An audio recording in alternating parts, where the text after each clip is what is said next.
I just saw like wings and like blue, and I was just like Ravenclaw. Are you a Ravenclaw?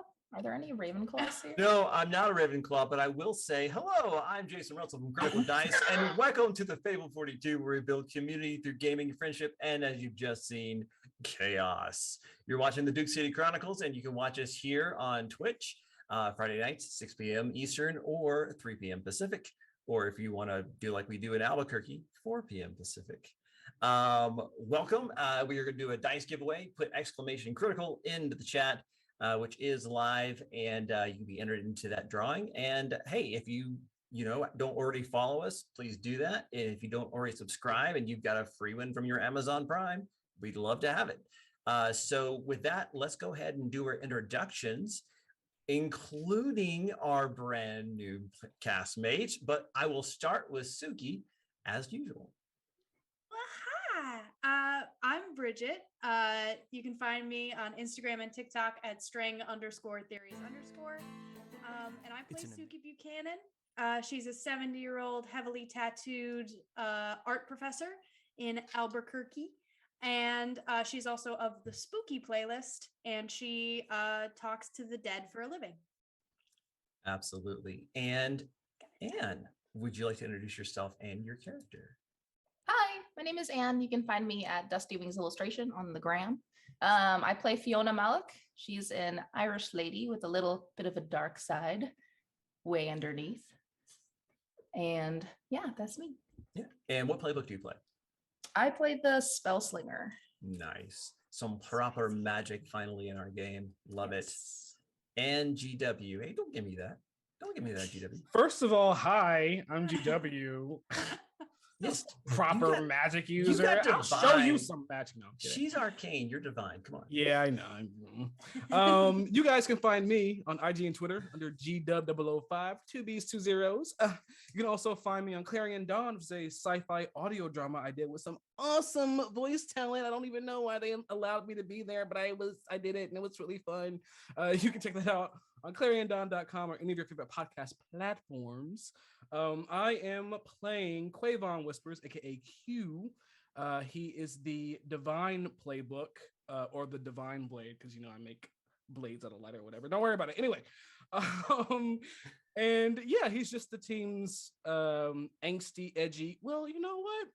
He's had a recent experience, so maybe he's less angsty. Maybe he's less edgy, but he's still the angel boy. He's always the angel boy. Always angel boy. And I'm Jason Russell. You can find me on Instagram and Heaven Help Us TikTok at Critical Dice.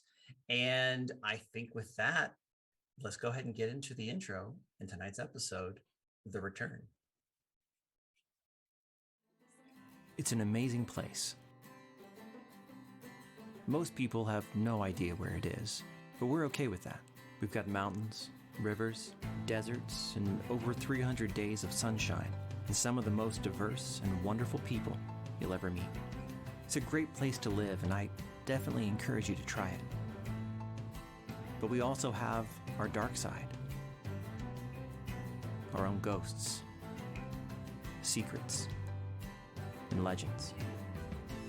Most of them are true. For thousands of years, people have been living here and dying here. This is Albuquerque, but it goes by many names. The 505, the Burke, my favorite is the Duke City. These are the Duke City Chronicles.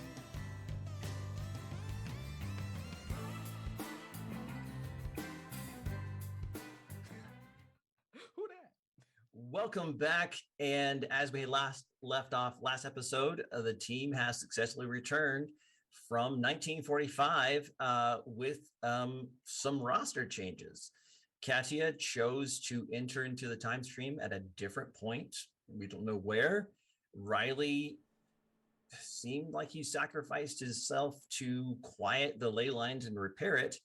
And Fiona Malik, previously of the Obsidian Order, has come forward in time with the team to hopefully pay them back for saving her life. And we're going to pick up where we left off. You guys, your memories are back.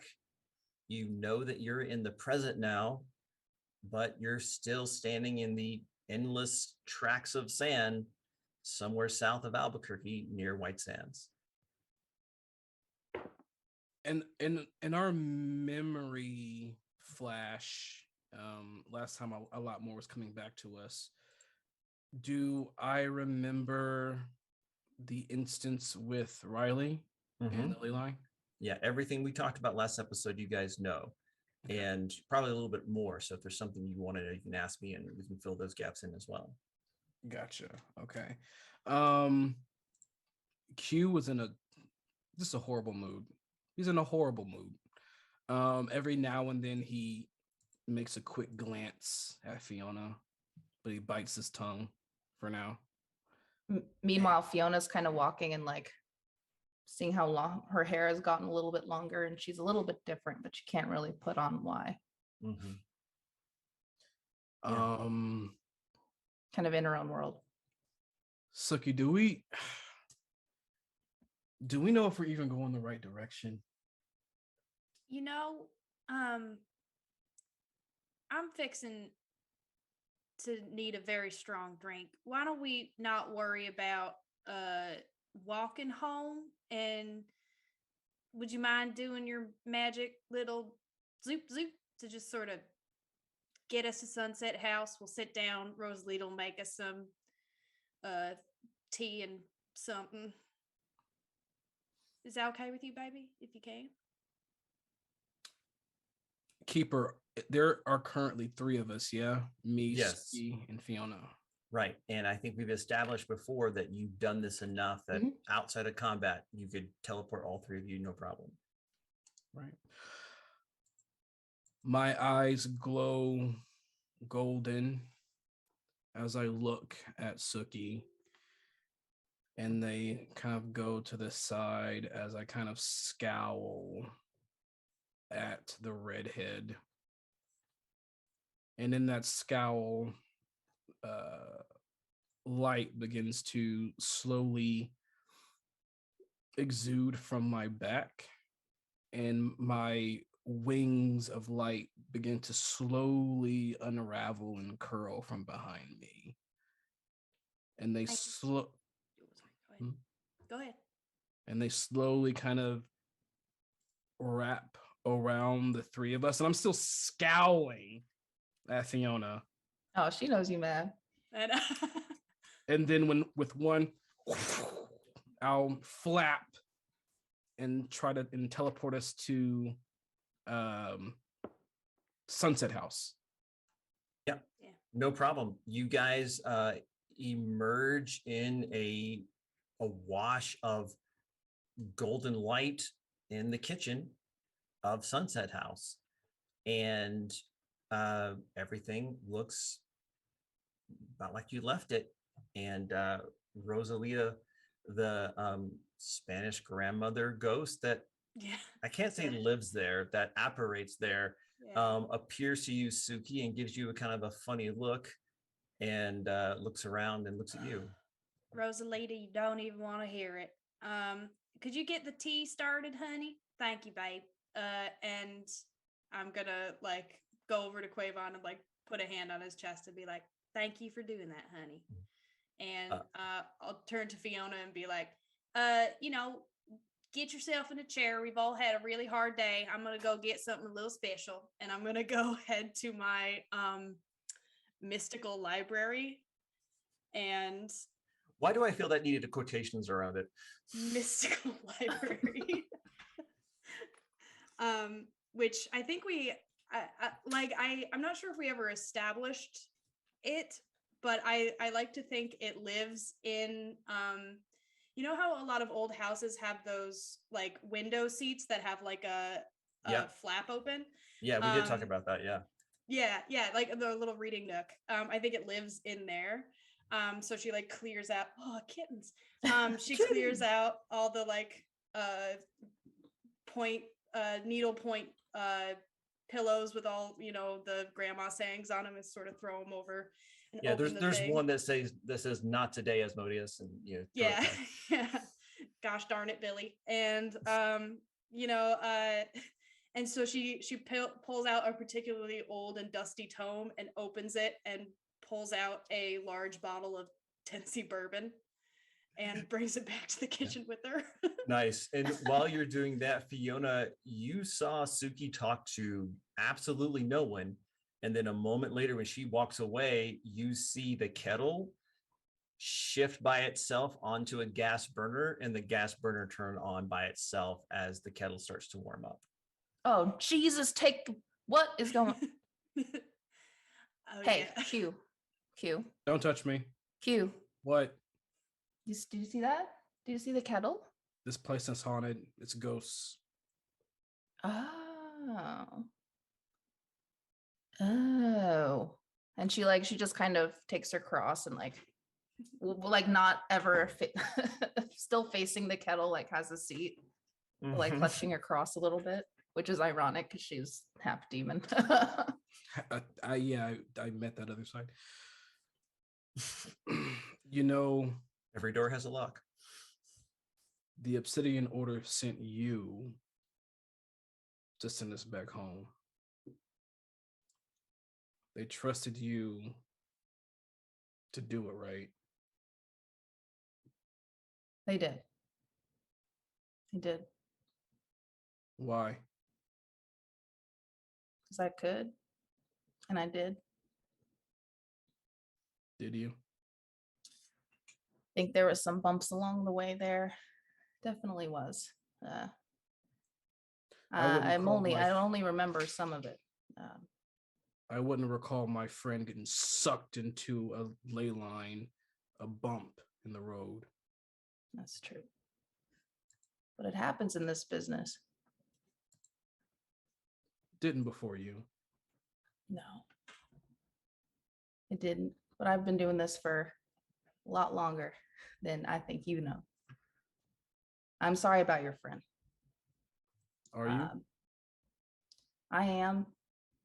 I think what happened, I lost control of it. That was my fault. Why do I sound different? Yeah. That was my fault. Well, that's why I'm here. You can bring him back. No. But I can make up for what you lost. I can try.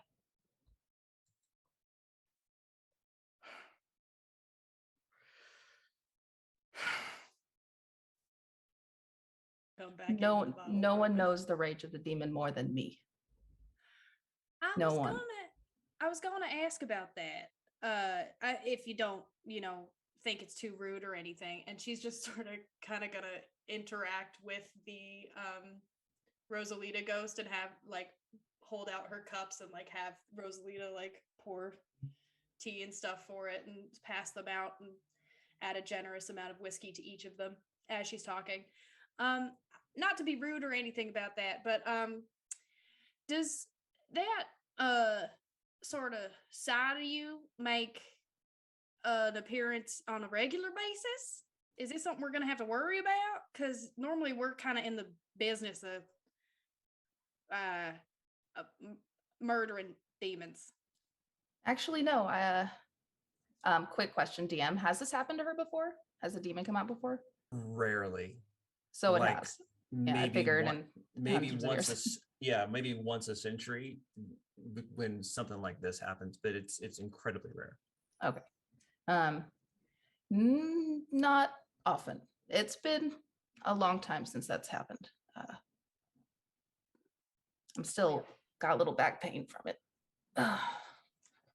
I could see why. And she puts down a bourbon tea in front of her. I can put it back in place if it ever slips up again. I appreciate that. Cozy spot you have here.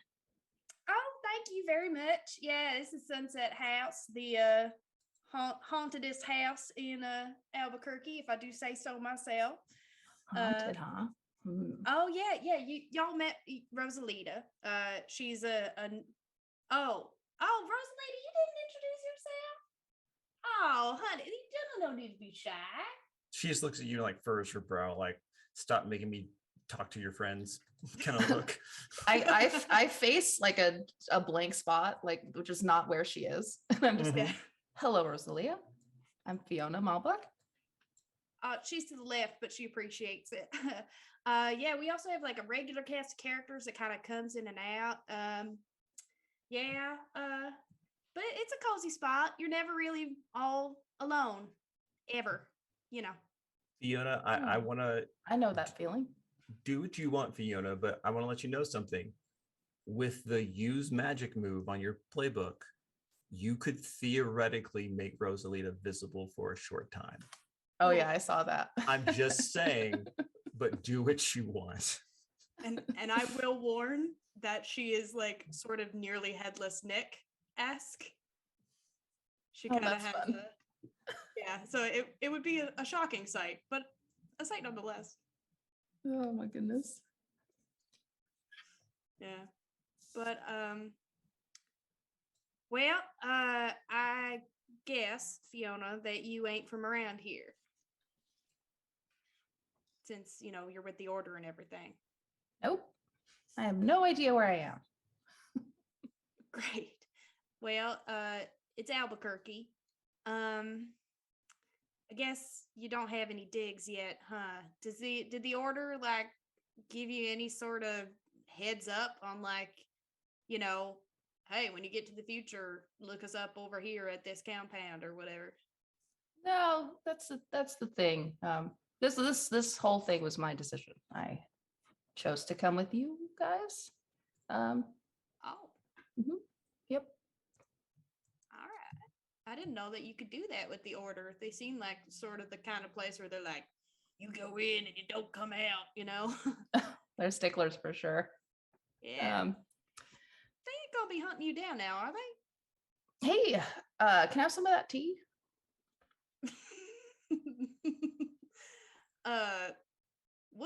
What a cagey way to answer that question. Should we be worried? No, it'll be fine. Don't worry about it. All good. Yeah, and Fiona, you know that because of the nature of the time travel, since you did not inform your bosses what you were planning, you've been missing for something like 75 years. Yeah. So, and it's unclear if they have a way of determining if you're suddenly back on the radar, as it were. But as of right now, the only people who know what happened to Fiona Malik 75 years ago are the other two people in this room. Yeah. And I suppose Rosalita. Yeah. Yeah.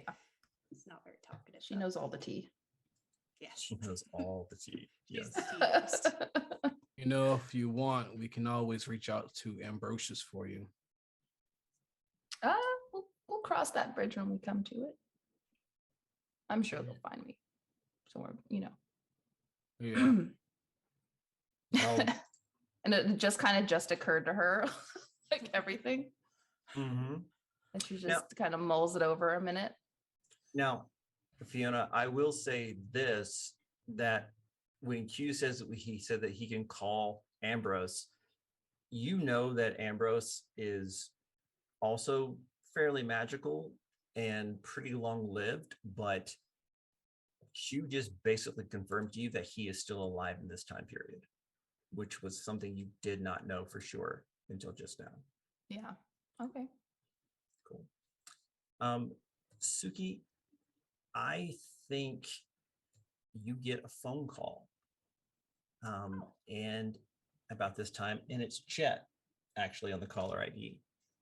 Oh no. Oh, hang on. I gotta take this. It's Chet. She says to Q.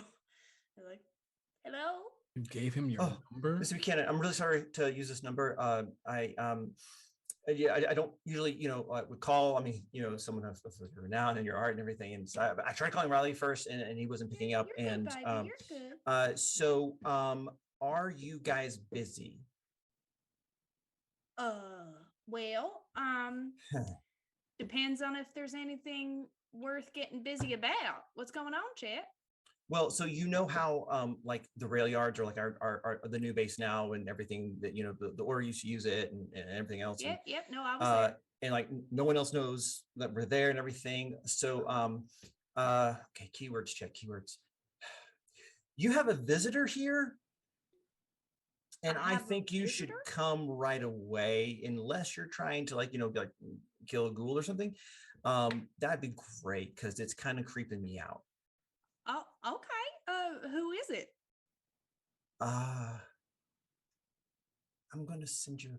He's like whispering up. I'm going to send you a picture on the text. Okay, bye. Okay. And he hangs up.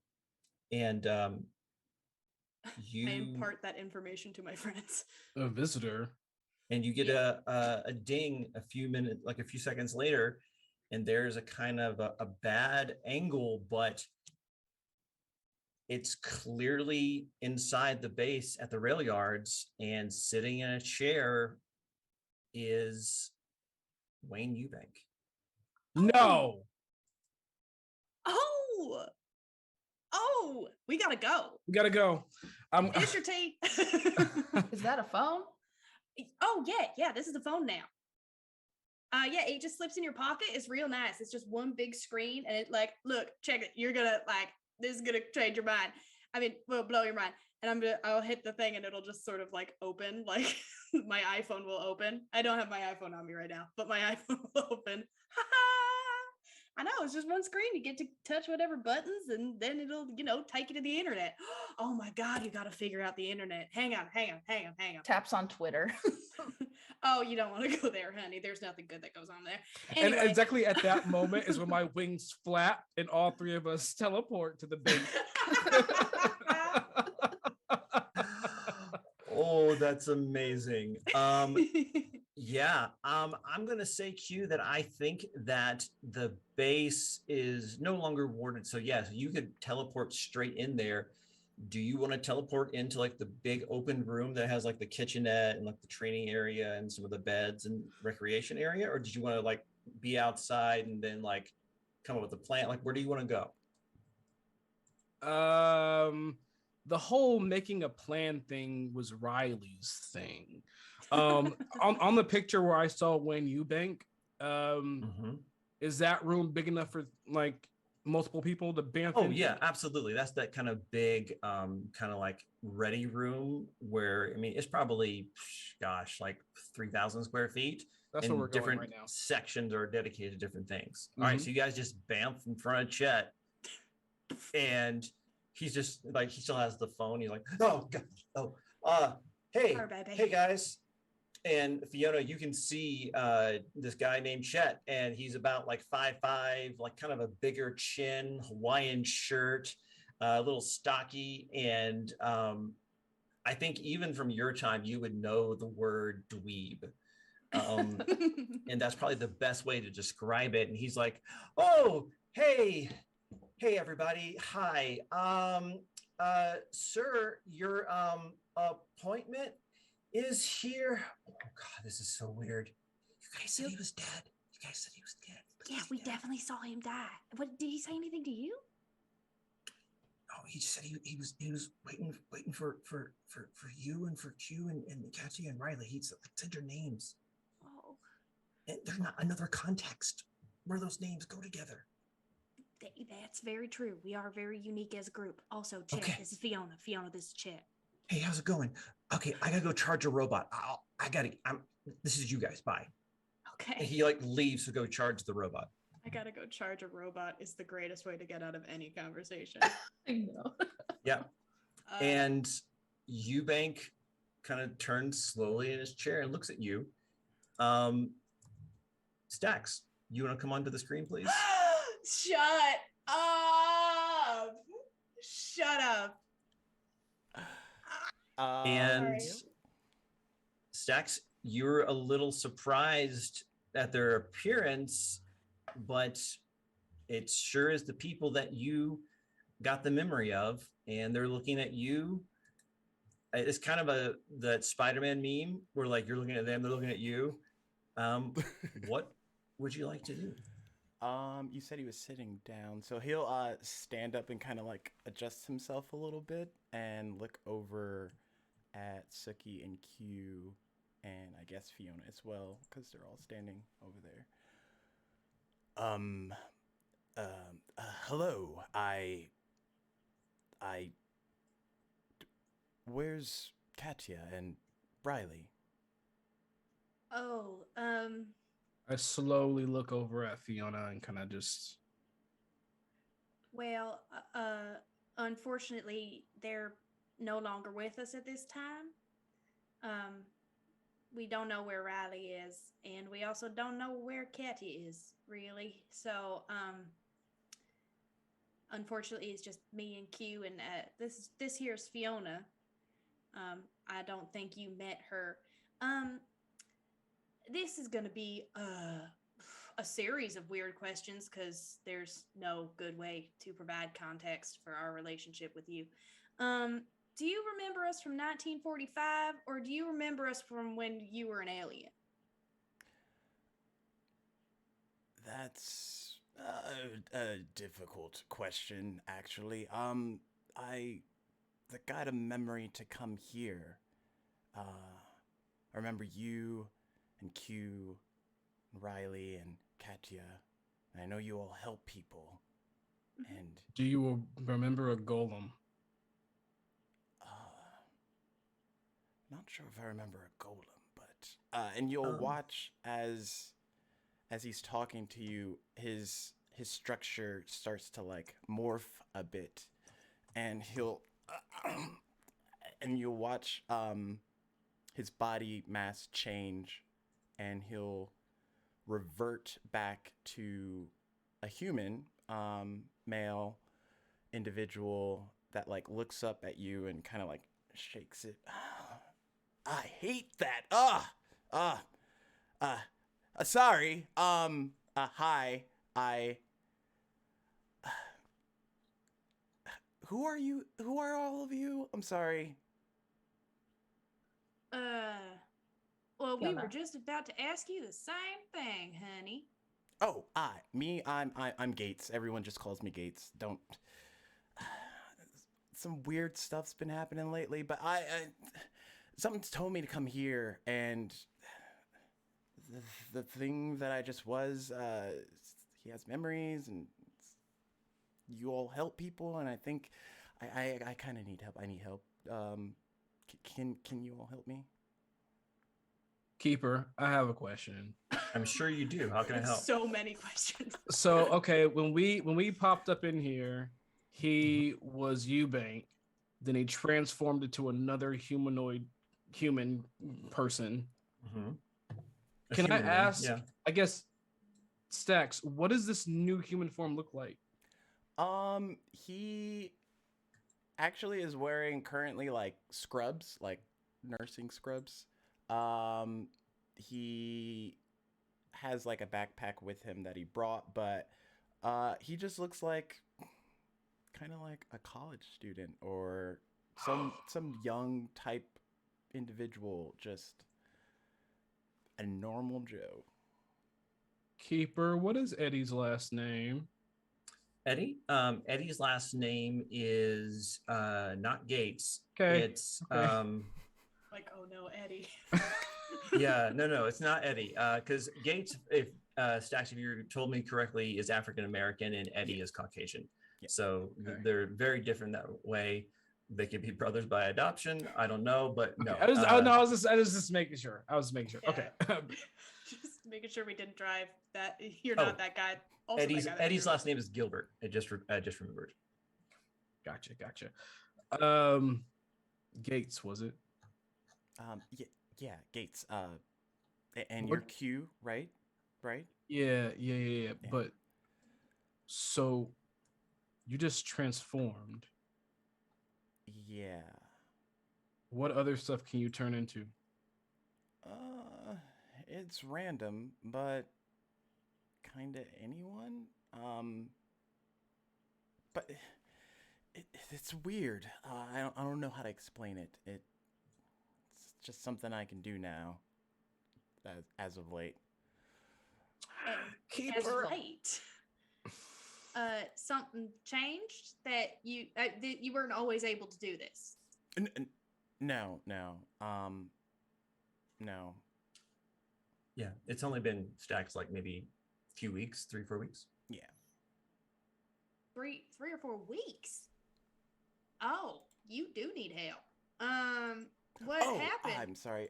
The help's not for me. It's for someone else. For the guy you were just a second ago? him. No. Someone I work with at the hospital. Um, his name's Dave. Dave Barnhart. He went missing a couple of days ago. And well, the person that I just was, I got memories of you all, and y'all help weird stuff, and he Understatement. disappeared kind of weird. Okay. How did he disappear? Yeah. And when? He was in the basement at the hospital, and he was the last person to go there, at least that we know of. But all sorts of weird stuff's been happening, like medical supplies been disappearing past couple of weeks. It's not normal what's going on there. And there's no real trace of them. I think they've investigated, and there's any clues.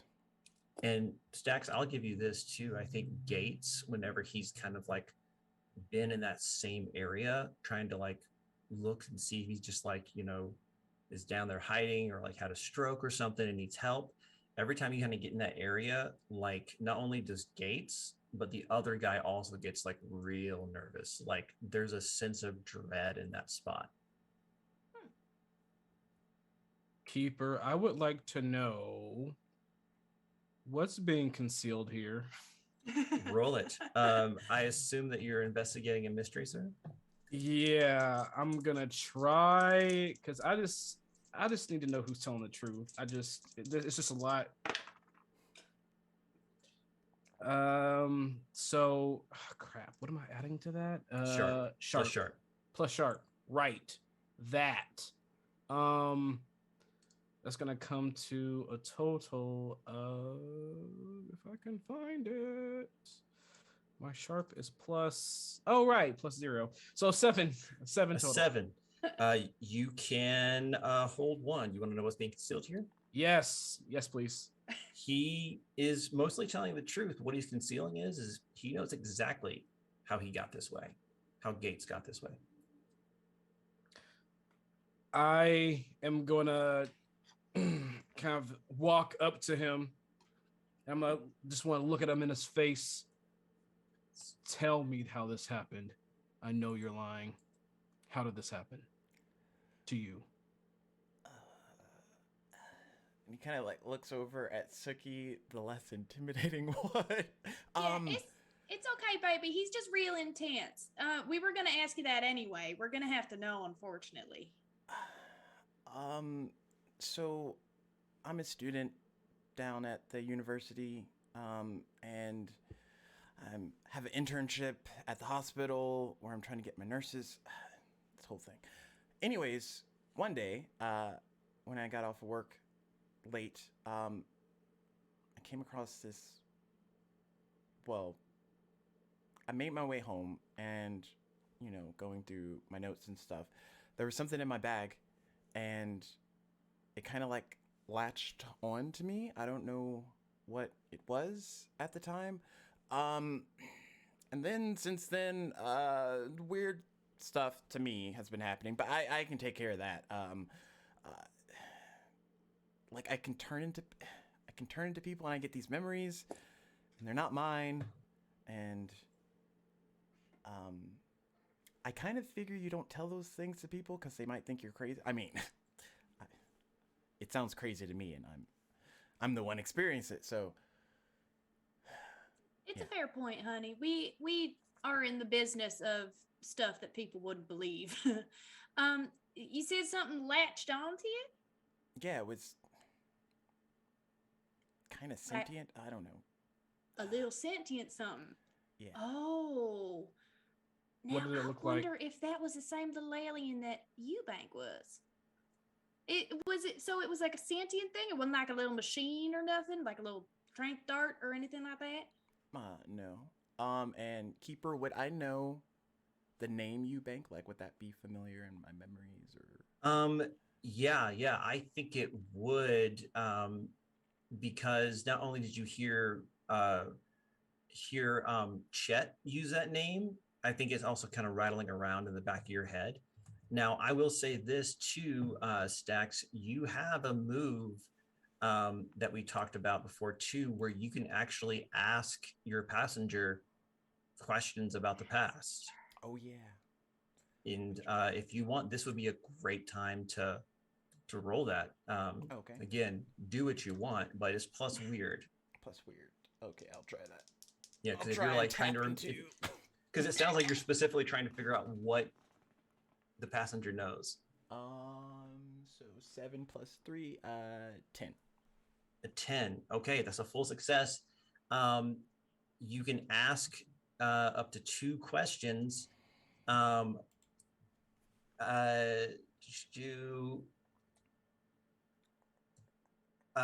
the questions are: what did the past life discover about X? How did the past life deal with X? What important secret can the past life show me the way to? What did the past life learn too late to help them? What does the past life advise me to do now? And for the sake of narrative, I'm going to take one of the questions and you can take one of the questions. Okay. So what would you like? Probably the last one to do now. Okay. So as you're kind of thinking through, you get a very strong memory. And you guys can see like him like stiffen as he's like having like almost a waking dream.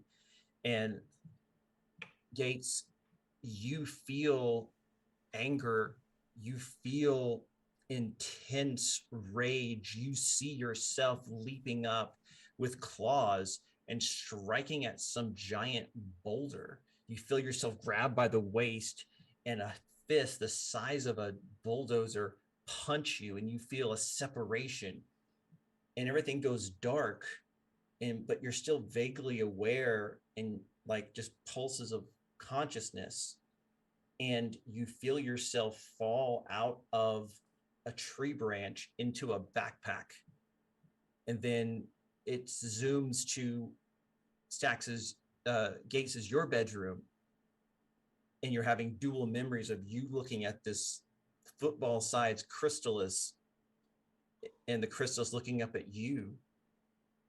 And with the last of your energy in the memory, you reach out and you feel yourself bond to this new entity that you know is Gates. Is this the chunk that was punched off of Eubank? Yes, it is.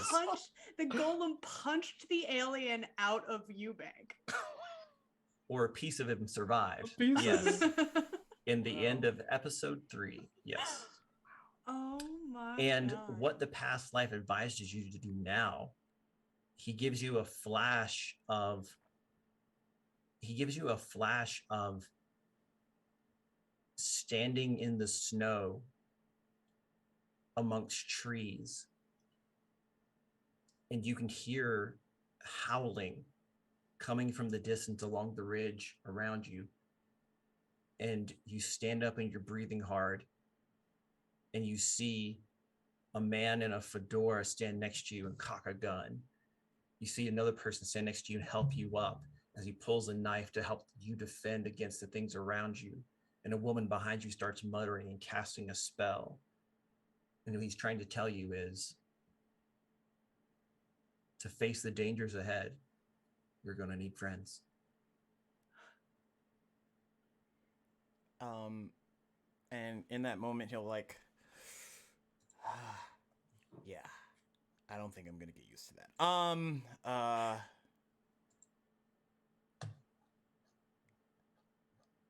You said something about a golem, right? Yeah. It's kind of like it's always there, or he's always there. This Eubank. I got a memory of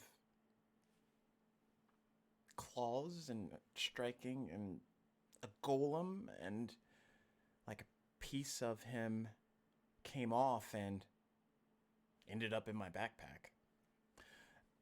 And then like a like a last ditch effort of survival. It kind of like when I took it out of the bag, it latched onto me, I guess, to try and preserve itself. But then there was something else. It's weird. It's like I was him, but there was others that were also doing weird things, and there was a man with a hat, like the fancy ones, the fedoras, and there was other people.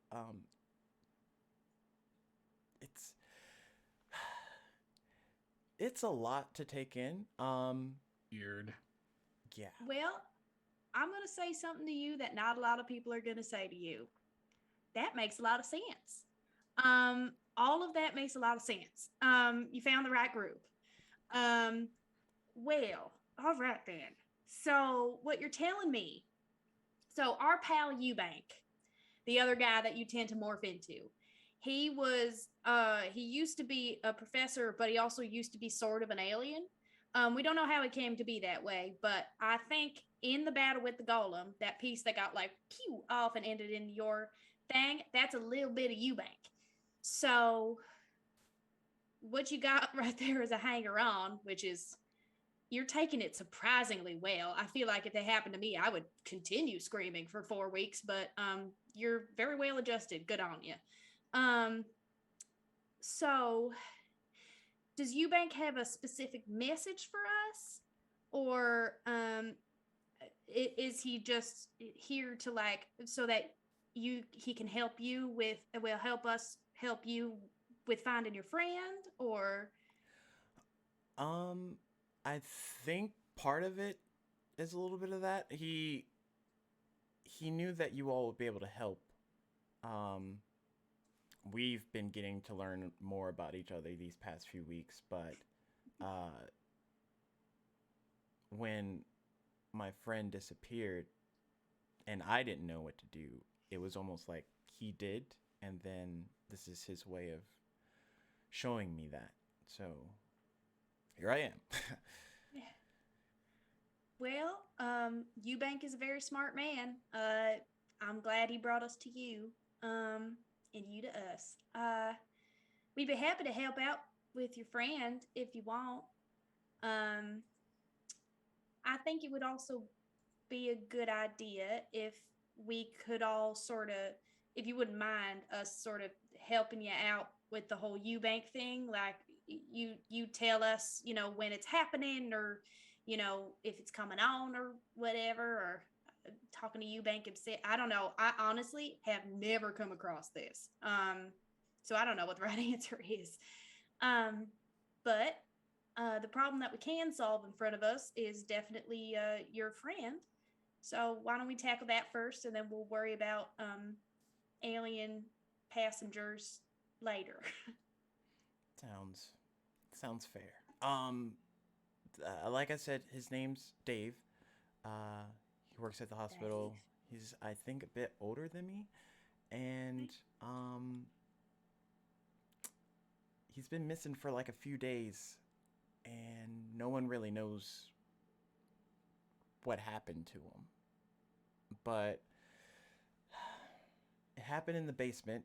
That's where the last place he was due to work for his shift, and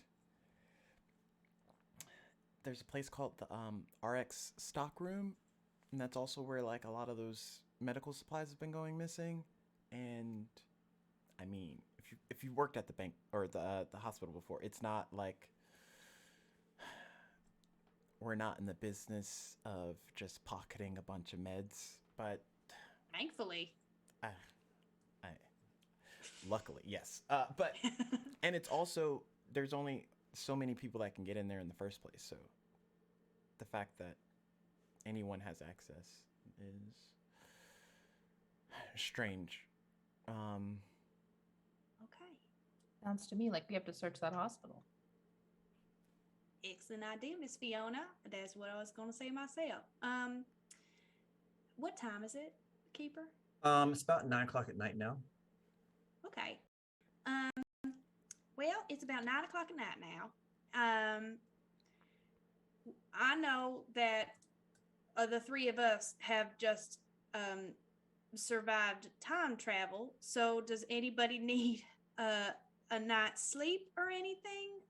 Or do you? I'm surprisingly feeling okay. Do we want to head to the hospital?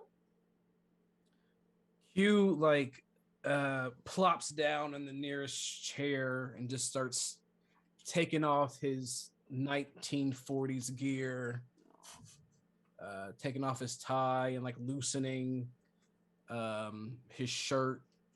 He doesn't say anything. He just pops down and just starts undressing. To what degree? just like the normal, like, you know, like you just get home from work and you just tired, you just want to breathe, and like he's just taking off his overalls and he's just listening. Yeah. And Suki, now that you know what time it is, you also know that you guys have only been gone for an hour.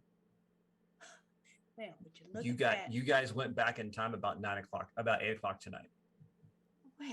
Well, we just left, wouldn't you know? That's so funny. We left and got back at the same time.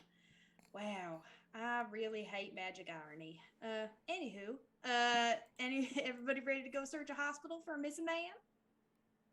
I think Aye. we need to first go to where we disappeared and see if that witch is still there. Oh, right. I Oh, wonder Doris if Payne?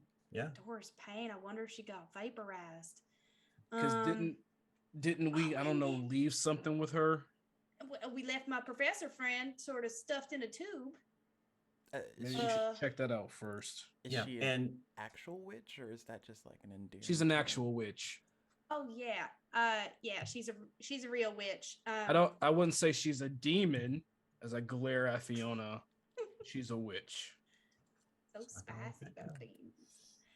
Yeah. So Gates. You have now entered the weirdest possible world. That is Albuquerque, basically.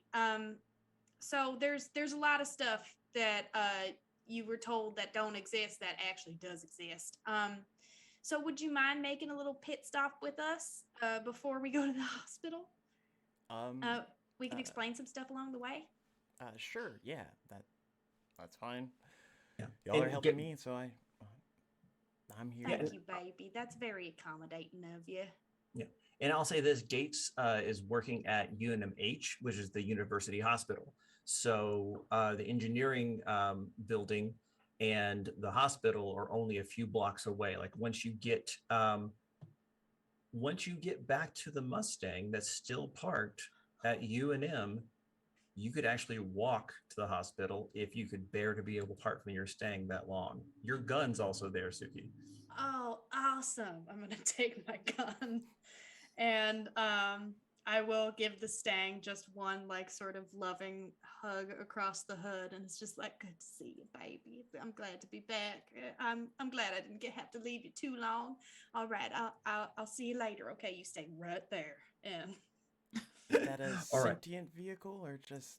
Oh no. Great question. Nope, normal car. So are you guys, so it sounds to me like you guys are going to go and go get the Stang and any gear that was left there, check on Professor Carl Willis at the nuclear lab, and then head to UNMH. And are we driving, teleporting? Because the the Hummer, the Obsidian Order Hummer is still here. You could take that if you don't want to, subject poor Gates to teleportation, just like, minute one. But we shouldn't do that yet. Oh, Yeah. Is my Stang not at the? Is my Stang at the headquarters?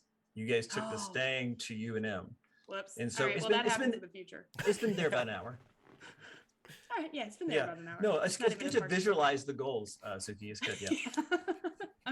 Bridget's really excited to have the Stang back. I can tell. So what's the plan? What's the plan of attack? Any preparations? What do you guys want to do?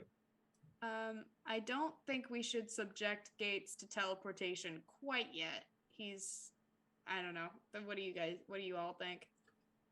you guys took Fiona through time before you ever teleported her. So I'm just, saying. These are and then we teleported her, and we didn't even think about that. Yeah, Nope. all right. Well, maybe teleporting's the way to go then, Yeah, I'm just staring at this Hummer. because I can't drive a Hummer.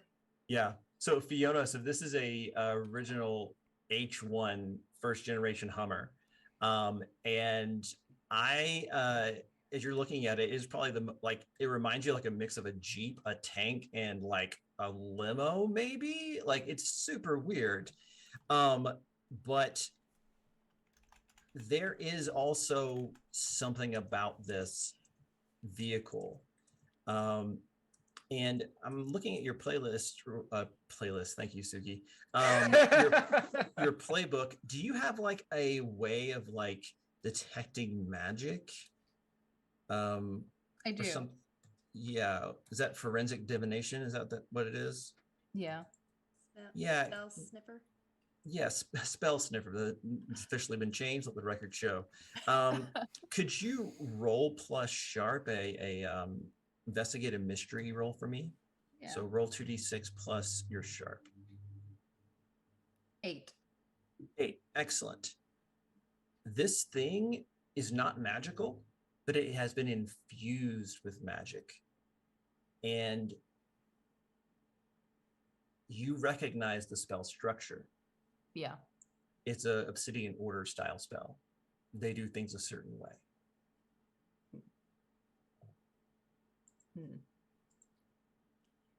Yeah, you think it's big on the outside, Fiona. It's way bigger on the inside. Looks like a war vehicle. Maybe we shouldn't take it. Oh yeah, you ain't never seen a Hummer before. I gotta remember you're from 1945. Yeah, I mean, Keeper, I feel like I wouldn't know how to drive a Hummer. Well, they're street legal. I mean, they're awkward, but you don't need a special license or anything. So you don't have to take the Hummer. I'm just letting you guys know the options. Hey, Chet. Oh, Chet knows. You hear like clang, clang, clang. He like comes out like, what? Everything okay? Hey, who's that? He points at Gates. It's the same guy who was here before. Hey, you gonna ride shotgun? We're going somewhere in the Hummer. I'm riding shotgun. You're riding shotgun? You're riding shotgun. I'm driving. Okay. Is this a field mission? Because I have a strict rule about no field missions. It's just a thing I have. No, it's not. No, you're just kind of driving us to my car. Well, Oh, I'm driving us. Well, you're gonna drive? Yeah. Q's, Okay. Yeah, Q's driving us to my car. I don't feel comfortable with the Hummer, and Fiona doesn't know what it is. So, I mean, Gates, I didn't ask. Can you drive a Hummer? Is it just like a regular Hummer? I Yeah, it drives like a regular Hummer. To drive a Hummer, but I mean, would I want to drive a Hummer? Yeah, he's like, yeah, I've got the keys. We can go. It's fine. Yeah. I grabbed the keys from him. All right, let's go. All right, let's go. So you guys get into the Hummer, Chet in the front passenger, Q's gonna drive this thing. And Fiona, you step inside and you definitely pass through some kind of magical field. And inside is the interior of a private plane. If you've ever seen Criminal Minds, that TV show where they're always like in that plane and like talking and stuff. So there's an aisle with like 2 seats on each side, kind of facing each other.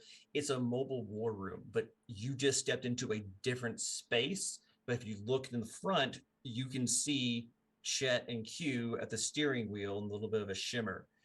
Someone has interposed 2 places. So there is the inside of an airplane, a small one, inside the Hummer. And you suppose wherever the airplane is, there's the inside of a Hummer. I got airplanes. Yeah, which did exist, but this is a very nice airplane. I probably have never been on one.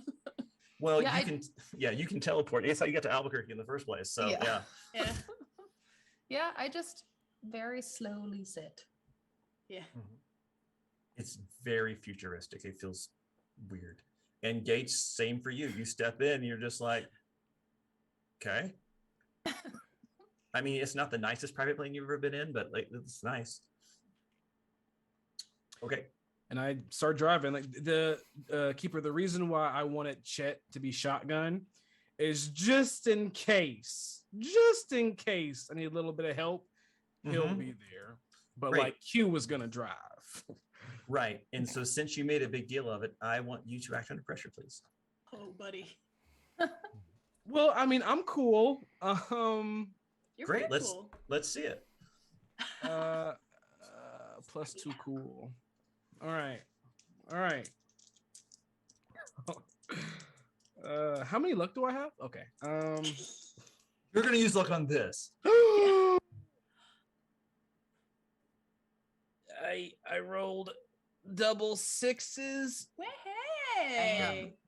We're gonna So good at driving the Hummer. You do what you want with absolute perfection.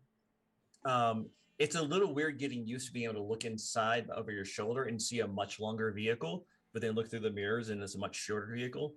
But yeah, you do no problem. And you're driving, and it only takes you probably just maybe 10 minutes most to get there. You can see, and you're kind of like looking through, and you're like, okay, everything looks pretty normal. And street lights, and there's some billboards for the mayor's, like, like Albuquerque One campaigns, all the normal stuff. And you guys arrive at UNM, and the Mustang is there because it's only been there an hour. And Chet's like, that's pretty good. That's good. Okay. Yeah, Suki's out the door in no time, coddling the Stang. But also she does grab her hunting rifle out of the trunk. Is Katya's shotgun still in the trunk? If she didn't bring it with her, then yes. Oh. And I think she didn't. Yeah. So there's a shotgun there too, if anybody wants that. Oh. I'm. Takes Yeah. it. Just like glare at Mallory. That was the best, just slow reach. Yeah. I glare at her. Fiona, you I know. absolutely know how to use this thing. Yeah. You know how to handle one of those? I don't think so. Great. All right. I mean, it looks cool on you. All right. Anything else from the Stang? I don't think we have anything else in there. Oh, All right. Great. Chet, we're about to go down to see if the witch is still here, and then after that, we're going to the hospital to find Okay, out. so do you want me to leave the car here, or I even drive it back, the Hummer? Because I can get back through the back door. I mean. All right. I think you should drive it back, Chet. This seems Okay. like a sort of super secret vehicle. We don't want to get a big parking ticket on this. Yeah. Okay. Yeah. Sure. I'm gonna stop by Carl's Jr. first. You okay with that? Oh, Okay. yeah. Cool. Yeah. Okay. Get. Then you like put this back out the window. You guys want anything? No, not Carl's No, Jr. No, We're good. Thank you, honey. I have taste buds. Yeah. Which is why I go to Carl's Jr. Never mind. Okay. Hey. He looks back at Fiona like, I'm going to get food that is for people. Would you like some? Yes. Excellent. Something future like Huh. like Have what you do read- people eat? Have you ever had curly fries? No. Awesome. Welcome to the future. I'm gonna get you curly fries. You know, like, roll up the window. And like he pulls away, and Suki, you're like kind of giggling at him. And you slam the door of the trunk of the car, and I need you to roll for a premonition. Roll plus wheel. Oh. Is that a new thing? No, that's just that's my visions, baby. Oh, I'm about to see something weird. oh. You didn't even look at Instagram for I it. know. I don't need it anymore. I guess it's just coming straight to the dome. That's So that is that's a 9 on the die. Plus weird is 12. Excellent. Okay. When that slams, you hear the door close behind you as you're standing in a dark hallway. A few lights overhead with the kind of the safety grating over it for the broken glass, and you can hear someone down at the other end of the hall. There's a door kind of ajar, and it sounds like someone's just like wrecking stuff, like they're like furiously looking for something. And you feel yourself move closer, and you get the sense that you're definitely like underground or something, or in a basement. and you get close to the door and you almost put your hand to the knob, and all the ruckus inside stops. And you hear heavy breathing. And you feel that sense of dread. And you can see through the askew door just a little bit from the tinted glass, and you see a red eye glow and kind of then move out of the way. You hear scraping of long nails on the back of the door as it starts to pull open. You hear a shout to your right down the other hallway, and it's a man screaming for help. And he says, "I'm losing a lot of blood. Is someone there? Help, help." And you're back in the present. You're back in your body, but